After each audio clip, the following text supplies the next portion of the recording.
नमस्कार। आप देख रहे हैं खबर भारत का खास कार्यक्रम खास मुलाकात। इस कार्यक्रम में हम ऐसे विशिष्ट व्यक्तियों से आपकी मुलाकात कराते हैं जिन्होंने बहुत जीवन में संघर्ष करके और अपनी ऊंचाइयों को प्राप्त किया है और इस समाज में एक शख्स के रूप में वो थे और एक शख्सियत के रूप में वो अब जाने जाते हैं। तो इस प्रकार की मुलाकातें आपकी हम इस प्रोग्राम में कराते हैं। आज जिस शख्सियत से आपकी मुलाकात हम खास मुलाकात कार्यक्रम में कराने जा रहे हैं वो अजमेर राजस्थान में उनका जन्म हुआ था। संगीत, पर्यटन इत्यादि में उनकी अभिरुचि है। कलेक्टर, कमिश्नर आदि अन्य प्रशासनिक पदों पर वो अपनी सेवाएं दे चुके हैं।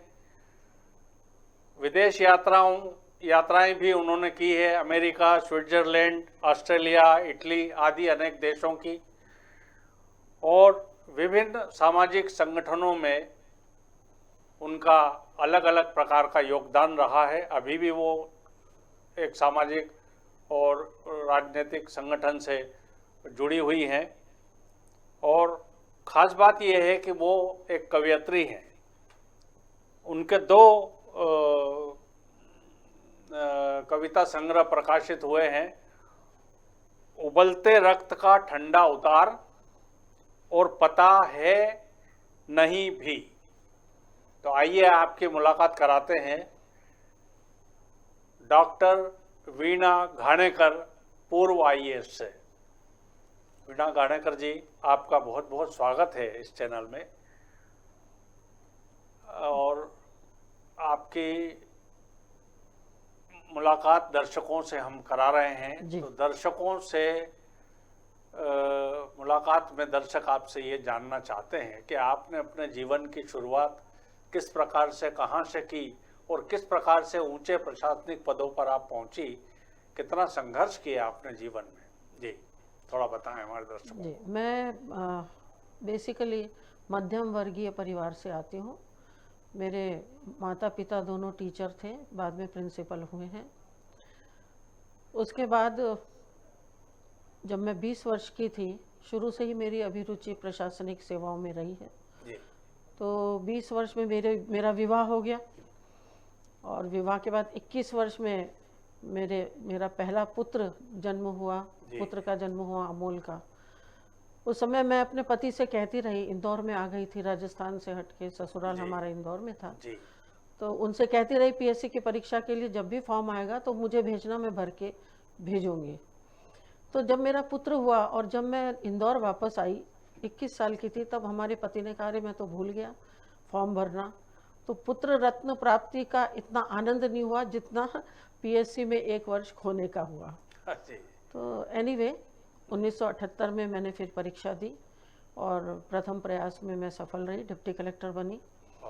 और डिप्टी कलेक्टर बन के पहले शिवपुरी गई, खरगोन गई, धार, इस तरह से डिप्टी कलेक्टर से लेके जॉइंट कलेक्टर, फिर एडिशनल कलेक्टर इंदौर रही, उसके बाद फिर कलेक्टर बुरहानपुर रही, फिर कमिश्नर पंचायत रही, फिर सेक्रेटरी मंत्रालय में रही हूँ, ट्राइबल वेलफेयर इत्यादि में। तो इस तरह का मेरा प्रशासनिक सफ़र रहा और दिली इच्छा थी। उसके बाद मैंने पीएचडी भी की है पॉलिटिकल साइंस में, पीएससी के साथ साथ पीएचडी भी की है। डॉक्टर राधाकृष्णन पर पीएचडी की थी। तो हमारे जो रजिस्ट्रार थे यूनिवर्सिटी के, उन्होंने कहा हम आपको अभी लेक्चररशिप दे देते हैं, आप तत्काल ज्वाइन कर लें। तो मैंने कहा कि एक ही प्लेटो, अरिस्टोटल और ये सब मैं पढ़ाती रहूं सालों सालों, 32-35 साल तक, मुझे प्रत्येक कार्य में नवीनता चाहिए थी। इसलिए मैंने कहा प्रशासन में पहला एक अटेम्प्ट दूंगी, अगर मैं निकल गई तो ठीक, नहीं तो मैं आप जो कह रहे हैं मैं एज ए लेक्चरर ज्वाइन कर लूँगी। जी। तो इस तरीके से आपने जो है वो राज्य प्रशासनिक सेवा में पदार्पण किया जी। और उसके बाद अनेक विभिन्न पदों पर रह करके आप ने कार्य किया।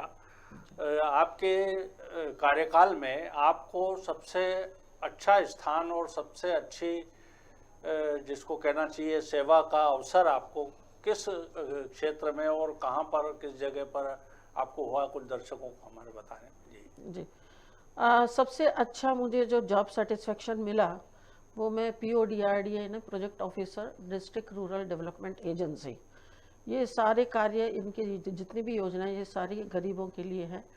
और मेरा दावा है कि 12 साल तक PODRD पूरे इंडिया में किसी भी IAS ऑफिसर या किसी भी SS ऑफिसर ने नहीं किया होगा, क्योंकि मेरी अभिरुचि थी गरीबों के लिए कार्य करने की।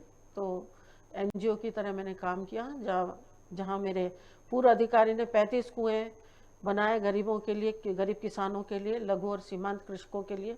तो मैंने एक साल में 800 कुएँ बनाए, और उज्जैन में रहते हुए मैंने लगभग 4000 कुओं का निर्माण करवाया, और जिससे लगभग 8000 हेक्टेयर में इरिगेशन पोटेंशियल जनरेशन हुआ। उसका मुझे बहुत अभिमान है और मुझे अच्छा लगा। दूसरा, मुझे उज्जैन में एडिशनल कलेक्टर रहते हुए मुझे टोटल लिटरेसी कैंपेन में भी मुझे OIC बनाया गया था। तब मेरी सास जो थी मेरे साथ 30 साल रही है लगभग, और मेरे यहीं पे उनकी मृत्यु भी हुई, और वो उस समय 75 साल की थी। तो हमारे इसमें 9 गज का लुगड़ा पहनते हैं, तो उनके जन्मदिन पर मैंने 9 गज का धोती दी उनको, और उसी के साथ मेरी बेटी 5वीं कक्षा में पढ़ रही थी, उसमें 5वीं बोर्ड हुआ करता था। तो मैंने कहा आप भी 5वीं बोर्ड में बैठ जाओ, परीक्षा पास कर लो। उसके पीछे धारणा ये थी कि अगर मैं सास को पढ़ा दूंगी तो फिर मैं पूरे उज्जैन जिले को पढ़ा दूंगी। तो एक मैंने प्रयोग किया, और वो बहुत अच्छे, मतलब वो चौथी पास थी, कोकण रत्नागिरी जिले के सुदूर गांव में रहती थी, समुद्र किनारे। उसके बाद 60 साल के बाद उन्होंने पढ़ाई की, मैंने खुद पढ़ाया, और उन्होंने अच्छे, मतलब मेरे ख्याल से 59% से वो पास हुई है। वो सर्टिफिकेट अभी भी मेरे पास पड़ा हुआ है।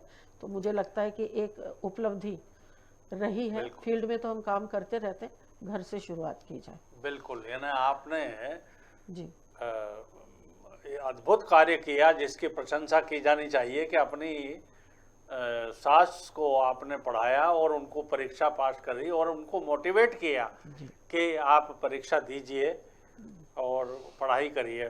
बहुत बिरले इस प्रकार के प्रकरण, मेरे ख्याल से, मेरी समझ निगाह में तो अभी तक कोई प्रकरण आया नहीं है। ये पहला ही प्रकरण है जो आपने किया है। हाँ, इसके लिए बधाई आपको। दूसरा, मैं दर्शकों की तरफ से पूछना चाहता हूँ कि जो आपके विभिन्न अलग अलग पोस्टिंग रही, तो इस पोस्टिंग में, इन पोस्टिंगों में आपको कहीं पर कोई ऐसा लगा कि जो सीधे IAS बनते हैं और जो डिप्टी कलेक्टर नियुक्त होने के पश्चात उससे आगे जाकर के और IAS की जिनको अवार्ड होता है, तो उनके कार्यों में कोई अंतर रहता है, या उनके साथ कोई इस प्रकार का कोई भेदभाव टाइप की कोई नीति रहती है सरकार की या उनके उन साथियों की? ऐसा कभी आपको कुछ महसूस हुआ क्या पर? मुझे ऐसा महसूस नहीं हुआ। एक तो मेरा दृष्टिकोण काफ़ी रचनात्मक और सकारात्मक है। हम जहाँ से आते हैं, अच्छा हुआ डिप्टी कलेक्टर पद पे मैं गई, तो मुझे ज़मीन से जुड़े हुए जितने भी हमारे प्रक्रिया और जो नीति नियम कानून कायदे, उनका ज़मीन से जुड़े हुए होने से मुझे उसका अध्ययन करने का एक बहुत अच्छा अवसर मिला। और 93 में मुझे IAS अवार्ड हुआ था। और हमारे साथ जो अन्य भी जो IAS सीधी भर्ती से जो IAS ऑफिसर्स आते हैं, मैं चूँकि कोषाध्यक्ष भी रह चुकी हूँ IAS एसोसिएशन की, और हमने बहुत एंजॉय किया। मुझे ऐसा नहीं लगता कि कोई फ़र्क होता हो, क्योंकि हम सभी एक ही नाव पे सवार होते हैं। हमारा एक ही उद्देश्य होता है, शासन की योजनाओं को ईमानदारी से और गंभीरता से, निष्ठापूर्वक उन कार्यों को करना जो सरकार हमसे अपेक्षित करती है। तो मुझे ऐसा नहीं हुआ। हो सकता है किसी किसी केस में हुआ हो, तो मुझे ऐसा कोई कटु अनुभव नहीं है। आपके साथ इस प्रकार का कोई बात नहीं हुई? नहीं, ना आपके कोई ऐसा आपके नहीं। आपने ये कहा था कि आपने ये कहा कि महिला होने के नाते, तो मैं महिला जेंडर सेंसिटिव बहुत बनी रही। जब हमारे उज्जैन में मेरा पोस्टिंग था, इंदिरा आवास योजना हुआ करती थी, गरीब महिलाओं, गरीब लोगों के लिए आवास योजना। तो लगभग मैंने 4000 सारे के सारे, मैंने कहा महिलाओं को ही बनाएंगे, क्योंकि मैंने बहुत गरीबी देखा है क्षेत्र में, हमारे गाँव में, और महिलाओं को बहुत प्रताड़ित और डोमेस्टिक वायलेंस जो घरेलू हिंसा है वो भी मैंने बहुत देखी है। और मैं सतत 1 महीने से में लगभग 20 दिन मैं टूर पे रहा करती थी, तो मुझे बहुत बुरा लगता था कि महिलाओं को बहुत शोषण हो रहा है। तब मैंने ये योजना गृह लक्ष्मी योजना के तौर पे शुरू की और उसमें सारी महिलाओं को ही कुटीरें बांटी और सारी महिलाओं ने बहुत अच्छे अच्छे अपने मकान बनाए। और जब मैं देखती थी कि ये जितनी घर जो है वो इसका घर, जमुनाबाई का घर और रशीदा बी का घर और ये घर जब देखती थी तो मुझे बहुत अच्छा लगता था। तो एक तरह से जो महिला सशक्तिकरण हम कहते हैं पर करते नहीं है, तो वो एक महिला सशक्तिकरण मैंने किया। और उसके बावजूद एक बड़ा मज़ेदार किस्सा उसी के साथ जुड़ा हुआ कि एक पुरुष आया बहुत ही फटी धोती फटे कुर्ते में और मुझे कहा मुझे इंदिरा आवास योजना का लाभ लेना है, मुझे मेरे लिए एक कुटीर स्वीकृत कर दीजिए। तो मैंने कहा कि आपकी पत्नी का नाम बताओ। तो उसने कहा मेरी पत्नी तो फौत हो गई है, मर गई है, मेरी नहीं है पत्नी। तो मैंने कहा ठीक है, अब तुम्हारी बहू का नाम बताओ। तो उसने कहा कि मेरे बेटे की अभी शादी नहीं हुई है। तो मुझे लगा कि मैं बहुत ज़्यादा जेंडर सेंसिटिव होती जा रही हूँ महिलाओं के प्रति। तो एक अपवाद स्वरूप उस पुरुष का मैंने एक इंदिरा आवास योजना का कुटीर 4 साल में एकमात्र स्वीकृत किया। पर मुझे अच्छा लगा कि क्योंकि मैं उसको तो फिर से पुनर्विवाह के लिए नहीं कह सकती थी, तो वो बहुत ही गरीब था, तो वो किया। तो हम जितने सिद्धांत सीखते हैं अपने ट्रेनिंग में और इसमें, उसको कार्य रूप में परिणित करना बहुत जरूरी है। बिल्कुल, सैद्धांतिक बातें अपनी जगह रहती हैं और प्रैक्टिकली यदि हम अपना विवेक से निर्णय लें तो बहुत सारी चीज़ें जो है वो हल हो सकती हैं। और अपवाद स्वरूप यदि कोई हमने भलाई का कार्य किया है, जो अच्छा कार्य किया है, तो वो आत्मा को संतोष देता है। बहुत बहुत आपने अच्छा कार्य जिसमें किया। अभी आपने बताया कि बहुत सारे संगठनों से जैसा मैंने अभी अपने आपके परिचय में बताया कि अनेक संगठनों से आप जुड़ी रही, सामाजिक संगठन और दूसरे संगठनों से। तो इसमें महिलाओं से संबंधित कोई संगठन अभी हाल ही में था जिसमें आपने जुड़ करके कोई कार्य किया है? नहीं, मैं मतलब पता नहीं, महिलाओं के संगठनों से नहीं जुड़ पाई हूँ। पर एक मैं ये बता रही हूँ कि जो मैंने मैं 2 जगह मैनेजिंग डायरेक्टर भी रही हूँ और वहाँ पर मैंने देखा है कि महिलाएं भी पुरुषों के साथ मछुआरों का कार्य बहुत अच्छा कार्य करती है। जब फिशरीज फेडरेशन में मैं मैनेजिंग डायरेक्टर थी, मैं पूर्ण रूप से वेजिटेरियन हूँ और मैंने कहा भी अधिकारियों को कि मुझे इस पर मत भेजिए, मैं पता नहीं कितनी सक्षमता से कार्य कर सकूँगी, पर हमारे मजबूरी रहती है, हमको वहीं जाना पड़ता है जहाँ शायद हम नहीं जाना चाहते। पर फिर भी मुझे ये संतोष है कि वो -5 करोड़ में फिशरीज फेडरेशन था और मैंने 1.5 साल में उसे +100 करोड़ में पहुंचा दिया। तो कहाँ -5 करोड़, कहाँ 100 करोड़। पर मुझे उसका ये अपेक्षा नहीं थी कि कोई मेरी तारीफ करे, क्योंकि जो मुझे जॉब सेटिस्फेक्शन होना चाहिए, जो मैं कर रही हूँ उसके बारे में मुझे बहुत अच्छा लगना चाहिए कि हाँ मैंने किया। दूसरा, मैपसेट में भी मैं मैनेजिंग डायरेक्टर रही, तो जितने आदिवासी बच्चे थे, युवक थे, उन सबको लगभग मेरे पहले वाले अधिकारी ने 10 लोगों को भी ट्रेनिंग नहीं दी थी, व्यावसायिक ट्रेनिंग। हमने ऑल इंडिया लेवल के इंस्टीट्यूशंस में, जहाँ पर हॉस्टल था, ये सारे मैंने निरीक्षण किए स्वयं, ऑल ओवर इंडिया, बॉम्बे गई, औरंगाबाद गई, यहाँ गई, दिल्ली गई, और वहाँ पर जाकर 4000 बच्चों को ट्रेनिंग दी। पहले तो शिविर लगाए 9000 बच्चों के लिए, 3 दिन के शिविर लगाए, सिलेक्शन किया और उसके बाद लगभग 4-4.5 बच्चों को अच्छी ऑल इंडिया लेवल के इंस्टीट्यूट में ट्रेनिंग दी और उनको व्यवसाय में स्थापित किया। वो एक मेरे जॉब सेटिस्फेक्शन का एक बहुत बड़ा पॉइंट था। तो इस तरह से जो जुड़ी हूँ मैं, ऐसा नहीं है, रिटायरमेंट के बाद यूनिसेफ में जुड़ी हूँ। उसमें मुख्यमंत्री जो है CMCLDP कहते हैं, उसमें कम्युनिटी डेवलपमेंट प्रोग्राम, जिसमें नेतृत्व शिविर, नेतृत्व विकास को, जो 89 हमारे आदिवासी ब्लॉक्स हैं विकास खंड, उसमें भी मैंने बहुत अच्छा, वहाँ भी मेरा एक्सपीरियंस है यूनिसेफ से जुड़कर। और उसके बाद फिर मैंने अपना मध्य प्रदेश भूमि सुधार आयोग में भी वरिष्ठ सलाहकार के रूप में मैंने 1.5 साल कार्य किया।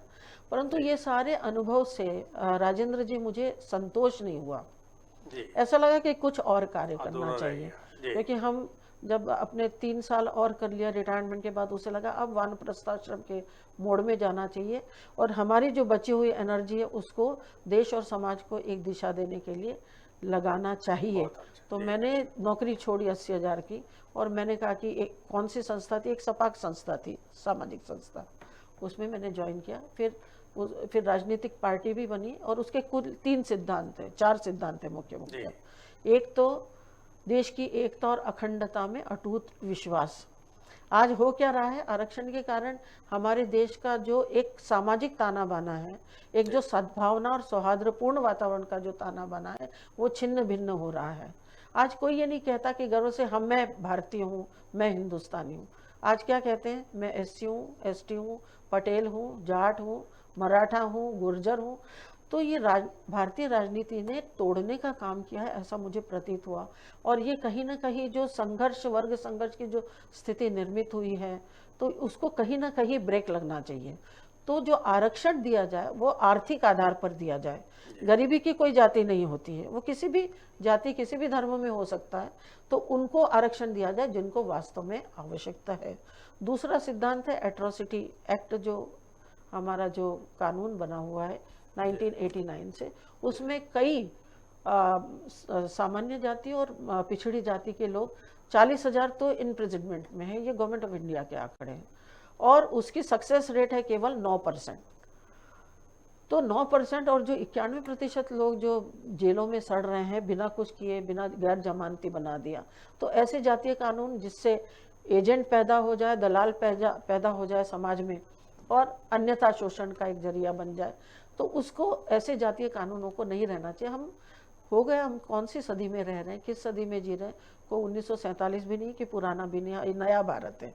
नया भारत में कहीं किसी के प्रति कोई अन्याय अत्याचार होता नहीं है, और होता है तो सबके प्रति होता है। जैसे मैंने बताया, महिला एससी, अभी एक विधानसभा प्रश्न आया था कि एसटी की महिलाएं हैं, उसके साथ ये हुआ, बलात्कार हुआ, उसको 8 लाख का जो पैकेज मिलता है इसका, वो दिया जाए।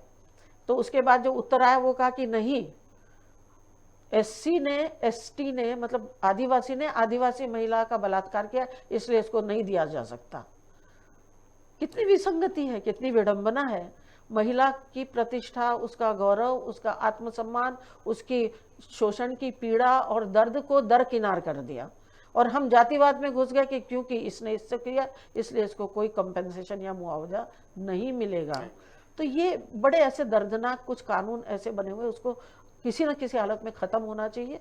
और हमारे देश का अगर विकास करना है, अच्छे से विकास करना है, तो हमारे देश में जनसंख्या नियंत्रण कानून को तत्काल लागू करना चाहिए। हम स्वर्णिम भारत की कल्पना कर रहे हैं, हम विकासशील भारत की कल्पना कर, विकसित भारत की कल्पना कर रहे हैं।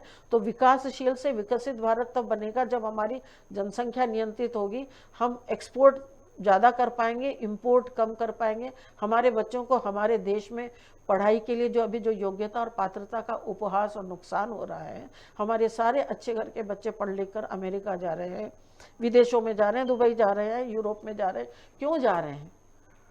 एक सामाजिक समस्या है। अगर माता पिता अगर डेथ भी हो जाए उनकी, तो उनके मुंह में गंगा जल डालने वाला भी कोई नहीं होगा। वो कहेंगे वो वीडियोग्राफी से हमको बता दो उनका अंतिम संस्कार। ऐसे तो परिवार की हमने कभी कल्पना नहीं की थी। तो सामाजिक दृष्टि से और योग्यता और पात्रता को जो हम ब्रेन ड्रेन जिसको कहते हैं, हमारे बच्चे यहाँ क्यों नहीं नौकरी पा सकते, हमारे बच्चे यहाँ पर क्यों नहीं अच्छे अच्छे आविष्कार कर सकते, उनको अमेरिका जाने की ज़रूरत क्या है। तो ये हमारी कुछ ऐसी कमियां थी जिसमें मुझे मजबूर किया कि चलो एक पॉलिटिकल पार्टी का ये करते हैं। और हमने अपने जो कमाने को विराम लगाया, परिवार को बुला के बिठाया, पेंशन में काम हो जाएगा कि नहीं, क्योंकि मैंने किसी से भी एक नया पैसा पूरे अपने 36 साल के कार्यकाल में नहीं लिया। और मुझे ऐसा लगता था कि मैं अगर भ्रष्टाचार का एक भी पैसा कमाऊंगी तो मेरा घर अपवित्र हो जाएगा। मैंने अपने घर की पवित्रता नष्ट नहीं होने दी। ये मतलब मैं बहुत बढ़ाई नहीं कर रही हूँ, ऐसे कई ऑफिसर्स हैं, कई IAS ऑफिसर्स हैं जो मुझे भी प्रेरणा देते हैं। तो होना यह चाहिए कि हम जब सेवाओं में आए हैं तो दिल खोल के सेवा करें। तो मैं 18 घंटे तक काम करती रही, मंत्रालय में रही तो 2 जगह मैनेजिंग डायरेक्टर, मंत्रालय में सेक्रेटरी करती रही, और आनंद आया। मैं ये नहीं कह रही कि बहुत ज़्यादा स्ट्रेस हुआ, आनंद आया, और आनंद के लिए अपन काम करते हैं। तो जहाँ कार्य को आपने जो है वो अच्छे प्रकार से संपादित किया और ये बड़ी अच्छी बात है। आप कवियत्री भी हैं जी और हम चाहते हैं कि हमारे दर्शकों को आप कुछ सुनाएं। जी जो आपके 2 कविता संग्रह भी प्रकाशित हुए हैं, जी तो जो आपको उचित लगे कि आपको ये कविता अच्छी है। वैसे तो कवि को सब कुछ अपनी लिखी हुई सारी रचनाएं अच्छी लगती है, सही पर फिर भी जो आप सुनाना चाहें उसकी कुछ लाइनें हमारे श्रोताओं के लिए आप अवश्य यहाँ पर हम चाहें और हम भी सुनना चाहेंगे। जी एक छोटी सी कविता है। प्रयास। जी। मैं भी चढ़ूंगा नुकीली पहाड़ी पर, मैं भी चढ़ूंगा नुकीले पहाड़ों पर, हाथ ही तो छिलेंगे, पाँवों के तलुओं से खून ही तो टपकेगा। हाथ ही तो छिलेंगे, पाँवों के तलुओं से खून ही तो टपकेगा। और जब शिखर पर पहुँचते पहुँचते धड़ाम से गिर पड़ूंगा धरती पर, और जब शिखर पर पहुँचते पहुँचते धड़ाम से गिर पड़ूंगा धरती पर, तब मेरी पराजय पर उपहास से हंसती हुई तुम्हारी आँखों को इतना ही कहूँगा मेरे मित्र। और मेरी पराजय पर उपहास से हंसती हुई तुम्हारी आँखों को इतना ही कहूँगा मेरे मित्र कि हर भागीरथ गंगा लेकर ही नहीं लौटता, कि हर भागीरथ गंगा लेकर ही नहीं लौटता। बहुत अच्छे। नुकीले पहाड़ पर चढ़ना और वहाँ से गिरना, और हर व्यक्ति भागीरथ नहीं हो सकता, और वो भागीरथ हो भी तो गंगा लाकर नहीं ला सकता। प्रयास कर सकता है। प्रयास करना आदमी को छोड़ना नहीं चाहिए। यही संकल्प आपका है, यही आपकी आजकल के युवाओं के लिए एक प्रेरणा की बात है कि जो भी है उसमें आप प्रयास करते रहिए, प्रयास करना बंद ना करें, क्योंकि जो चलने वाला है वही मंजिल पे पहुंचेगा। जो खड़ा रहेगा वो खड़ा ही रहेगा, वो मंजिल पे कैसे पहुंच पाएगा। इसी के साथ आज की जो खास मुलाकात है उसमें आपने हमको समय दिया। खबर भारत की तरफ से मैं आपका धन्यवाद अदा करता हूं। और तो ये थी डॉक्टर वीणा घाणेकर जो हमारे साथ विशेष कार्यक्रम खास मुलाकात में हमारे साथ जुड़ी हुई थी। उन्होंने बहुत अच्छी बातें अपने कार्यकाल की बताई और उसके अनुसार जो है आचरण करने का हमारा प्रयास होना चाहिए। इन्हीं शब्दों के साथ मुझे दीजिए आज्ञा। नमस्कार और बने रहिए हमारे चैनल के साथ।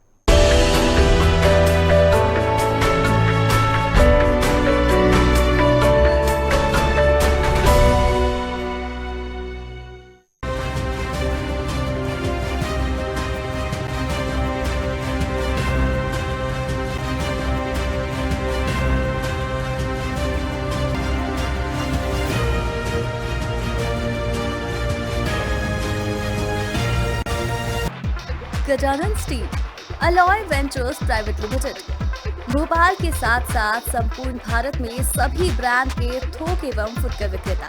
टीएमटी बार सरिया घरौंदा बनाने का आपका सपना होगा साकार। गजानन स्टील देगा आपका भरपूर साथ। अपने सपनों को दीजिए साकार रूप, हकीकत में बदलेगा कल्पनाओं का स्वरूप। आशियाने को सुंदरता के साथ मिलेगी मजबूती, क्योंकि आपके घरौंदे का हम रखेंगे ख्याल। विश्वास में नंबर 1 और दाम में कम। भरोसे और विश्वास का दूसरा नाम है गजानन स्टील। लोग मानते हैं कि यही है एक जरिया। अपनाएं टीएमटी बार सरिया। Authorised dealer steel authority of India limited, 61A जय भवानी सोसाइटी, बावरिया कला, फूडी रेस्टोरेंट के पास, भोपाल। अधिक जानकारी के लिए आप हमसे इस नंबर पर संपर्क कर सकते हैं 9584262222। खबर भारत न्यूज चैनल के 1 वर्ष पूर्ण होने पर मेरी ओर से हार्दिक बधाई। खबर भारत चैनल दर्शकों से खूब लोकप्रिय हो, नई ऊंचाई को छुए, ऐसी मेरी शुभकामनाएं हैं। खबर भारत खबरें दिखाकर मीडिया जगत में अपना नाम रोशन करे। मैं यही कामना करता हूँ चिमन सिंह मनवे मंडी से। Gajanan steel alloy ventures private limited Bhopal के साथ साथ संपूर्ण भारत में सभी ब्रांड के थोक एवं फुटकर विक्रेता। TMT बार सरिया घरौंदा बनाने